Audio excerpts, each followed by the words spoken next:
Ya, halo. Jumpa lagi di pelajaran bahasa Indonesia. Pada kesempatan kali ini saya menggunakan suasana baru. Saya menggunakan ruang kelas supaya bagi kalian yang rindu suasana kelas, kalian tahu kelas kalian nanti di mana, ya. Jadi saya menggunakan kelas 12, kelas yang akan kalian gunakan, ya. Nah, kemudian pada kesempatan kali ini bahasan kita masih tentang surat lamaran kerja, masih hal yang sama, tentu subbabnya yang berbeda. Nah, pada kesempatan ini juga yang akan kita bahas adalah nanti ada satu bahasan, ya, ada satu bahasan. Nah, ini lumayan agak panjang. Semoga juga durasinya tidak terlalu panjang supaya mudah dipahami, ya. Nah, supaya tidak berlama-lama, silahkan absen dulu di kolom komentar dengan menuliskan nama, kemudian diikuti kata hadir, ya. Dan jangan lupa selalu bantu like dan subscribe-nya supaya kalau ada pemberitahuan terbaru dari channel ini kalian selalu tidak ketinggalan. Ya, langsung saja kita akan mulai materi kita hari ini. Ya, seperti yang saya bilang tadi, kita masih di bab 1, yaitu menulis surat lamaran pekerjaan. Nah, pada bagian ini secara khusus yang akan dibahas adalah bagian menyajikan simpulan sistematika dan unsur-unsur isi surat lamaran pekerjaan, ya. Jadi ada banyak nanti yang akan dibahas nih, mulai dari tempat dan tanggal pembuatan surat, alamat surat, dari tempat dan tanggal pembuatan surat, terus ke kanan, ya, ke kanan lampiran dan hal, kemudian ke bawah lagi alamat surat, kemudian salam pembuka, alinea pembuka, isi, penutup, salam penutup, dan tanda tangan dan nama terang. Jadi di dalam surat lamaran pekerjaanmu, saya sudah berkali-kali bilang, surat lamaran kerja adalah surat pribadi yang resmi, ya. Nah, surat pribadi yang resmi.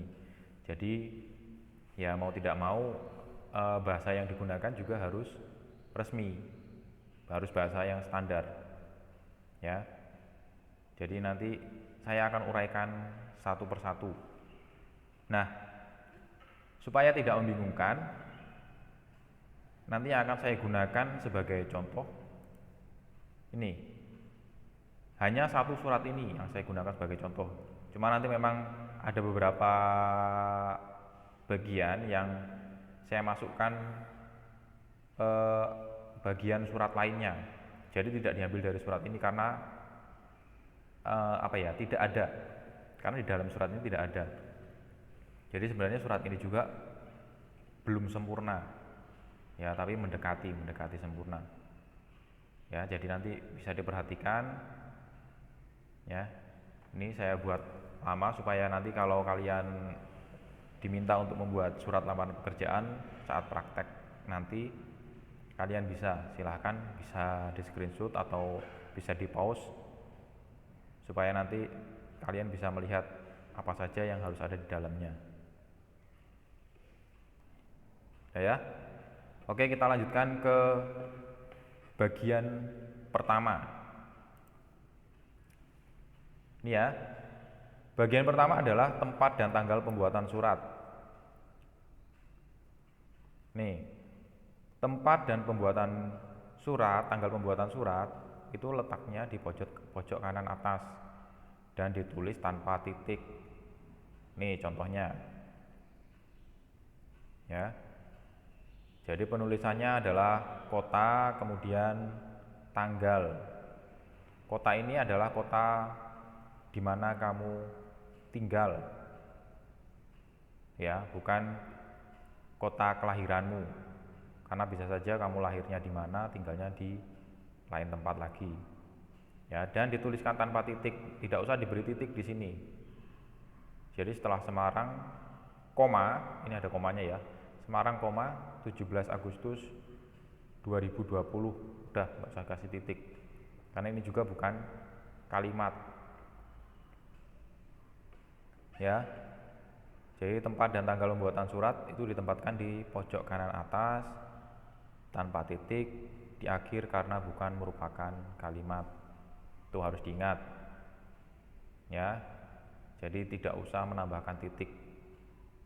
Apalagi kalau ketikan seperti ini, kalau kamu tambahkan titik sangat kelihatan. Nah, berikutnya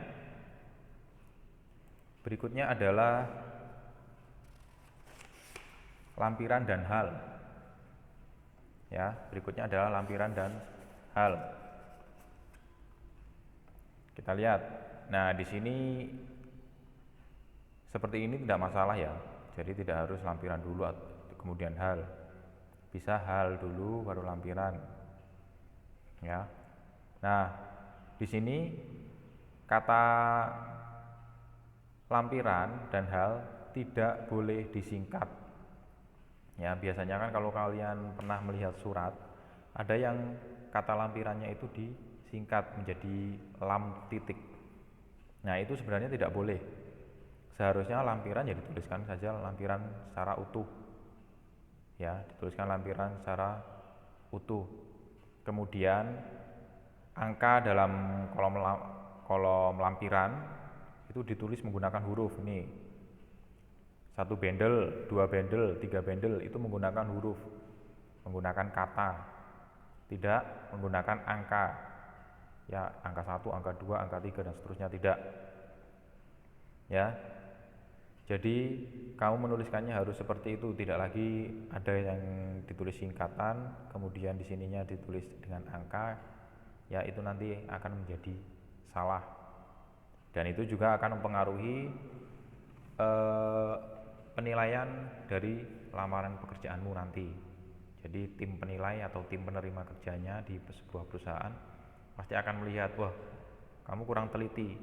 Jadi hal-hal sepele seperti ini juga akan diperhatikan, juga akan menjadi penilaian. Jadi harus benar-benar diperhatikan kalau kalian menuliskan surat lamaran pekerjaan.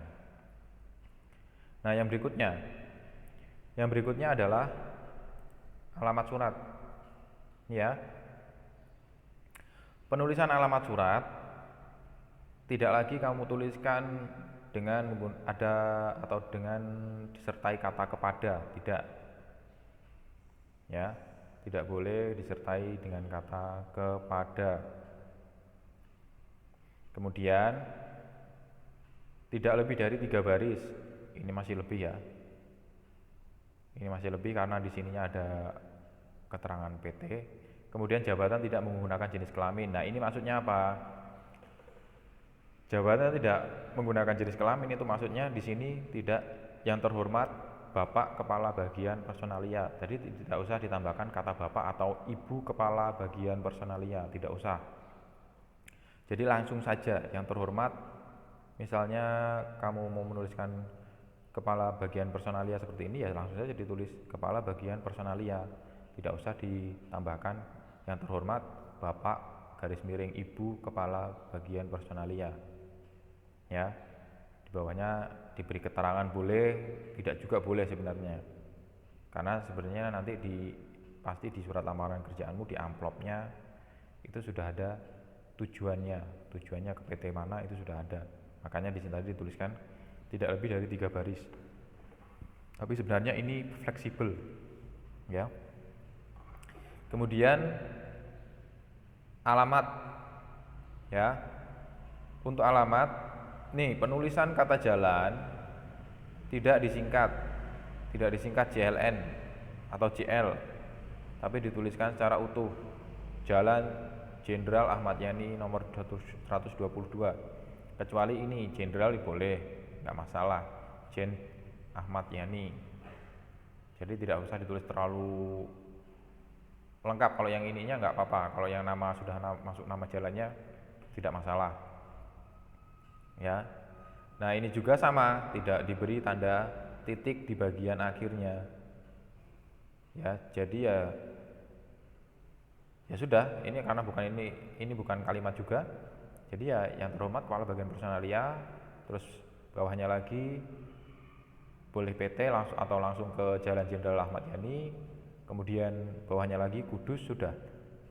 Tidak usah diberi embel-embel titik. Ya, supaya bagus, supaya apa, tidak usah.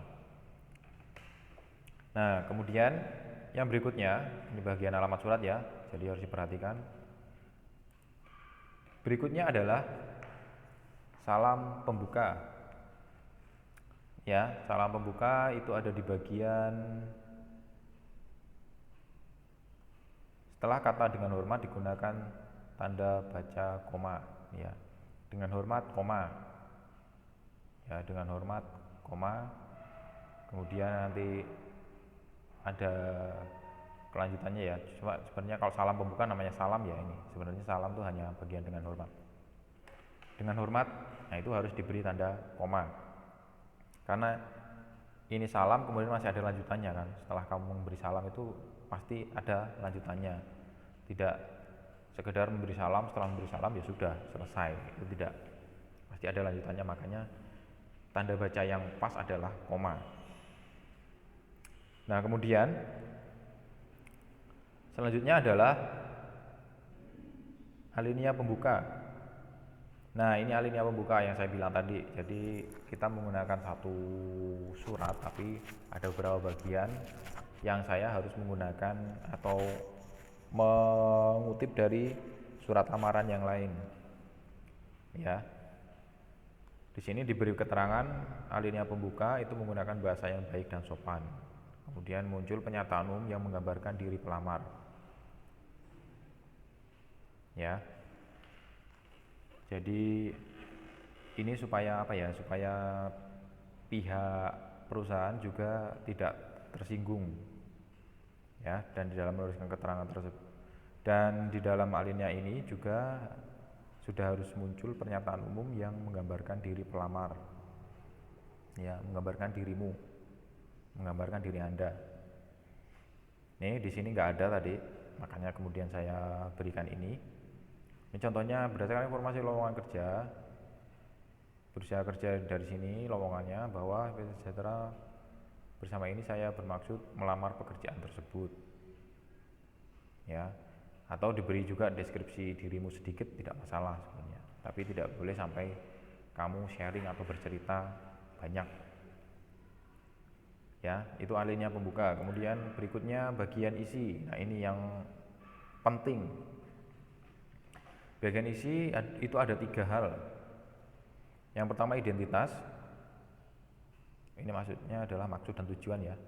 Yang pertama identitas, yang kedua maksud dan tujuan, kemudian yang ketiga menyatakan lampiran. Nah, identitas, dari identitas dulu ya. Dari identitas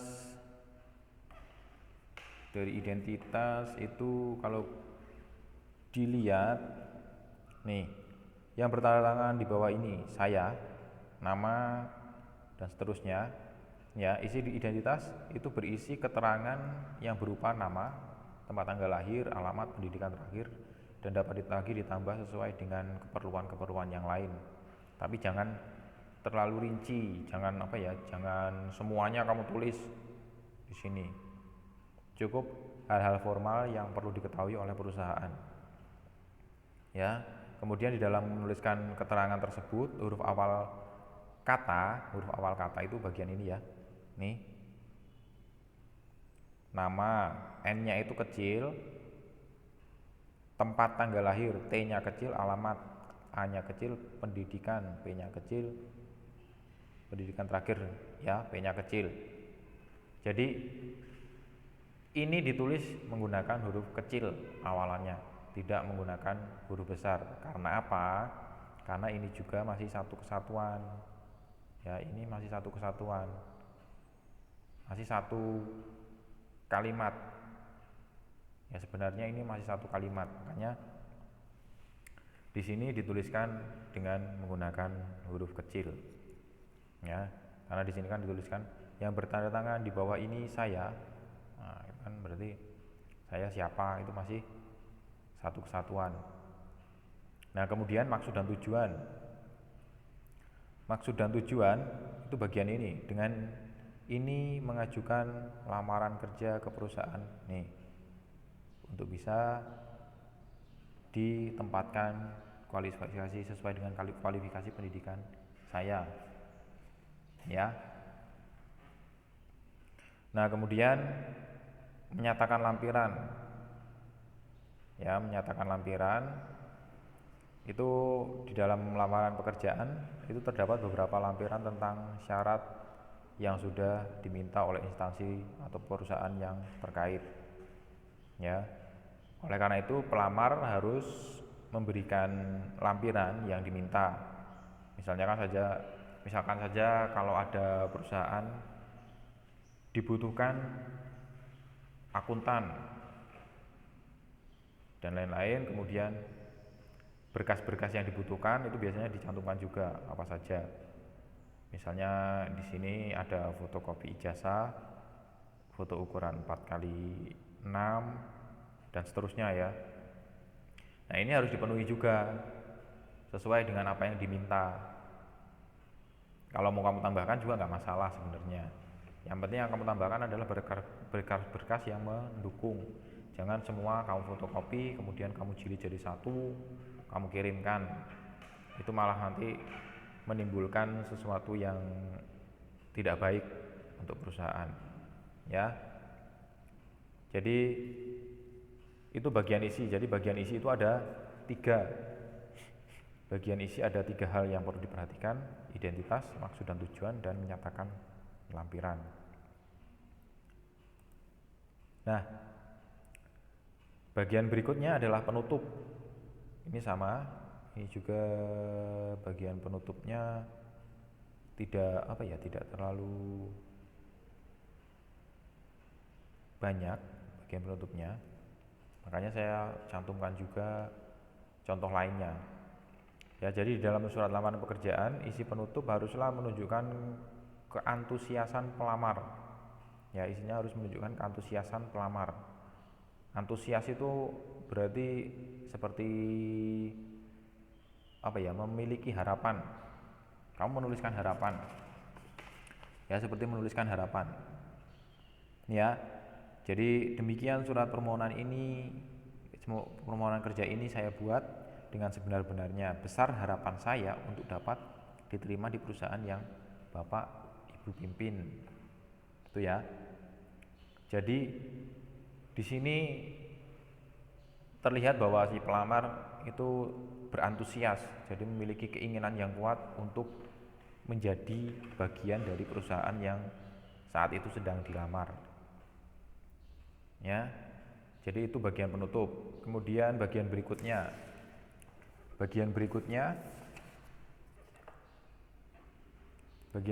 adalah salam penutup.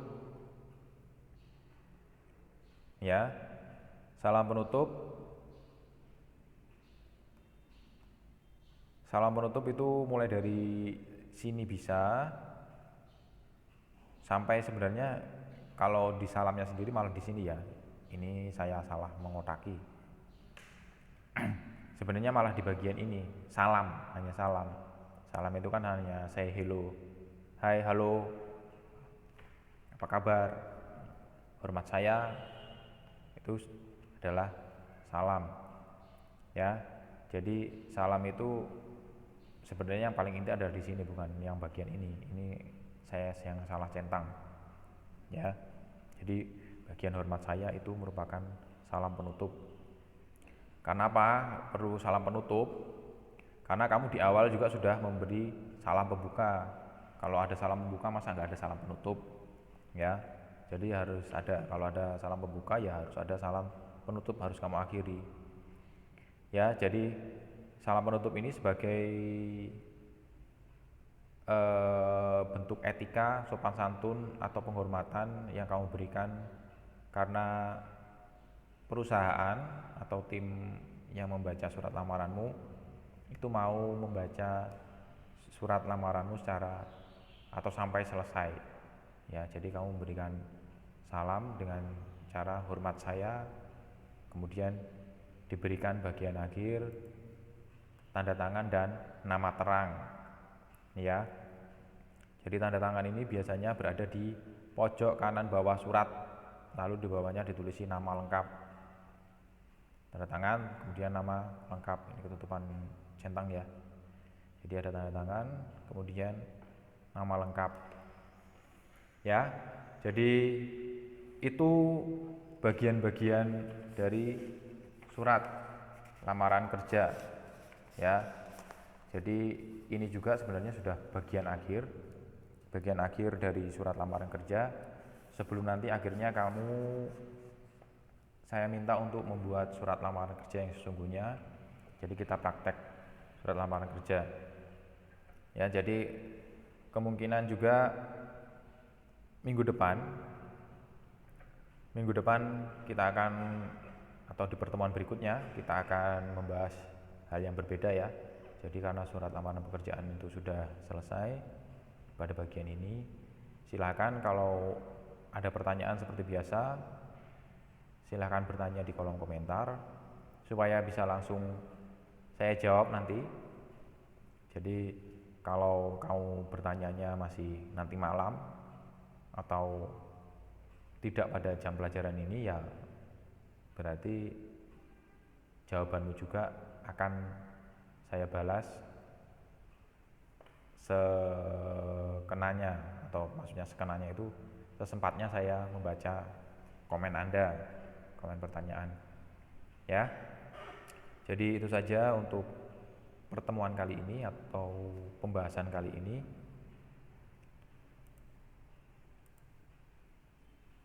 Ya, saya ingatkan kembali sebelum tadi yang terima kasih, sebelum slide yang paling terakhir, kita masih berada dalam situasi new normal atau kebiasaan baru. Hiduplah sesuai dengan anjuran pemerintah, terapkan pola hidup sehat dan bersih, kemudian menggunakan masker ya, menggunakan masker saat keluar rumah terutama, kemudian kamu harus menghindari kerumunan, apalagi kalau itu nggak penting. Kalau tidak penting nggak usah keluar rumah, tetap di rumah aja. Kemudian hindarilah menyentuh permukaan benda, apalagi di tempat umum ya. Kalaupun kamu harus menyentuh, sebisa mungkin jangan menyentuh wajah. Kemudian sampai di rumah, cucilah tanganmu menggunakan sabun supaya bersih ya. Itu saja, sekian untuk pertemuan kali ini, untuk pembahasan kali ini. Sampai jumpa di kesempatan lain. Terima kasih.